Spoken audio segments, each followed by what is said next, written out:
Hi, everyone. We're going on to the third episode of the For Mature Singles Only podcast. My name is Sarah of the Living Room with Sarah talk show. And yes, I am doing this series for the mature singles only. And today I'm going on to ask a question. And this is one of my favorite questions that I love to ask when I'm doing counseling with mature singles. By mature singles, I'm referring to men and women who are about 40 and above, and they are not in a relationship presently, or they have never really been in any relationship, or they're divorced, widowed, and all of those circumstances. And the question is, what did you learn from all of this? Take, for example, you are 43, married with two kids, but you find yourself being alone. Maybe the guy took off or the lady took off, and it's been 5 years. Some people are complicatedly married.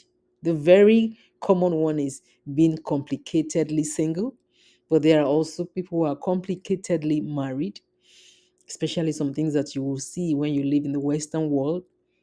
For some reasons, the guy had to go and marry another person, and it's supposed to be, something not serious, if you know what I mean. And then it's been 3, 4, 5 years, and they are kind of stuck to the person, and kind of now have actually shifted their gaze to another person. And then the other person that they were married to before, who who was in on the initial agreement for their partner to go do that kind of thing. And now they are alone, and the guy hardly shows up. The guy doesn't call. He's neglected them with the babies and all of those things. So I always like to ask a very direct question. What lesson have you learned from this? And I also know many people who tell me they are stuck. Like they can't go forward, they can't move backwards. They are stuck. And I always say to them, you are not a tree. You are not a tree. You cannot be stuck. And this is not me being mean or not validating their pain. Their pains are very valid. Their disappointments very valid. But what I'm not going to allow you to do to yourself is to be stuck. You are not a tree. All right? So the question I ask is, what have you learned? What have you learned?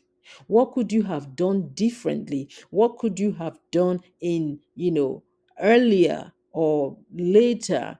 What was it that you did that you shouldn't have done? What was it that you did not do that you should have done?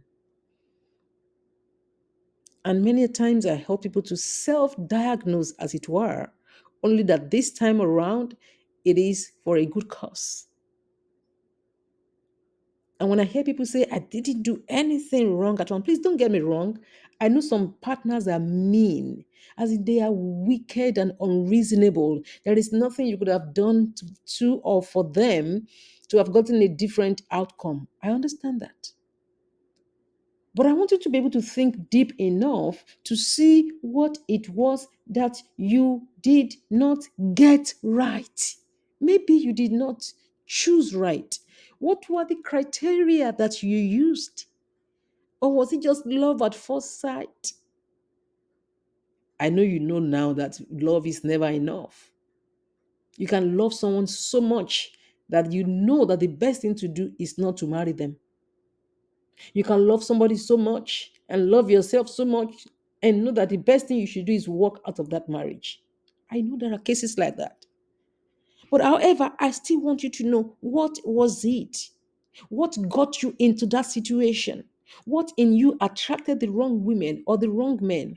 What is it about your attitude or your disposition to life that made you to end up where you ended up? Many people, when I talk to them, they come to this conclusion: I shouldn't have married this person. I mean, I saw the red flag, I ignored it. A lot of people have said that to me. And I also get asked a question. I think I'll deal with that tomorrow. What do you do about red flags? How do you treat red flags? I'll talk about that tomorrow. But today is all about you. What have you learned? What's the lesson learned? What are you going to do differently? And what you're going to do differently must not be out of anger or disappointment or being unforgiven or being bitter. No, because you have learned your lesson, you are able to forgive yourself. You're able to forgive the other person. And note what I'm saying very well. I didn't say you should forget. Forgive the other person. Forgive yourself. But learn from the situation so that you do not repeat your mistake. There are two categories of people here. There are some that once they learn their lessons, they're like, I'm done. I'm locking up. I'm not going to have any other relationship. This thing is not for me. And then we have the other part who go ahead. And unfortunately, they still repeat their mistakes. In fact, statistics have shown that a high percentage of second marriages are crashing. And that's a big concern because one would think that once beaten, should be twice shy. So these are the things you need to look at critically. What didn't I do well? What could I have done differently? What in me attracted this kind of person to me? What was I thinking or was I not thinking? Now, what am I going to do differently? These are the things that you need to really consider. And as a marriage relationship coach and counselor, these are the things that I work with people on. I want you to take that part of I don't want to ever have any relationship again in my life. I want you to take that part out, all right? Because take it or leave it, it's not good that man be alone. God did not create human beings to dwell alone. And when you are old, you don't want to be alone. There is someone that you can bring laughter to his or her life, and there is also someone that can bring laughter to your life. You need a companion in this journey of life. And I'm telling you, it is possible. I'm telling you, it is available. I'm telling you, that's why I'm here to walk with you. It would be nice to see you heal up and love up again. All right, so I'll wait to read your comment in the comment section. I'll also be expecting your emails in the box. That's livingrealwithsarah@gmail.com. You can go on our website, livingrealwithsarah.com, and you can send us a chat, WhatsApp chat on +1 410 762 9676, and let's get this thing going. All right, I'll see you tomorrow, and tomorrow I'll be talking about how to handle red flags. Until then, I'm saying to you, keep living real. And bye for now.